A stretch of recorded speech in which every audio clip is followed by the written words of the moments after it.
sciences area have done more of that, more outreach, more like, hey, wait a second, why are our textbooks designed like this? Why are teachers doing this? Why are students doing that? But that is not the primary purpose that most research goes on.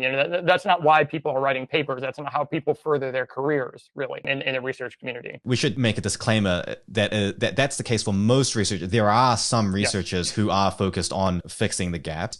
And actually, correct me if I'm wrong here, but this is always the impression that I've had when I read research, is that there are tens of thousands of researchers publishing things, but there's not really actually tens of thousands of people leading the charge. It's kind of like for each concept, there's like 2 or 3 people that are really just pushing the frontier, and everyone else is just kind of filling in the thing that they've pushed through. And so there are actually a lot of studies that I read, and I think, did you really contribute anything with this research, or was it just like you saw a publication gap and you're like, I could get something through the door here, sort of jumping on a bandwagon? And I guess if you're really optimistic, you could think, well, yeah, it's providing that additional body of evidence to continue to support it. But at the same time, I sort of think, well, I just feel like there are more important questions that maybe could have been examined here other than just this thing. And the reason that I'm bringing that up, sorry, I just finished. I've been rambling for a while, I understand, but the reason that I bring this up, I get so few chances to talk about this. I'm just like, this is my opportunity.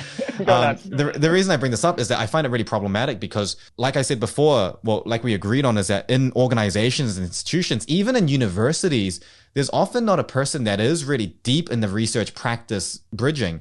And so there is almost like a bandwagon fallacy effect almost that occurs with this publication bias, where you have all these publications around a certain concept or a certain branch that's sort of self-validating each other without taking a more critical lens at like, well, this entire body, like, how relevant is that? Or is that really the direction we should be going in? But it continues to go in that direction because it has been going in that direction.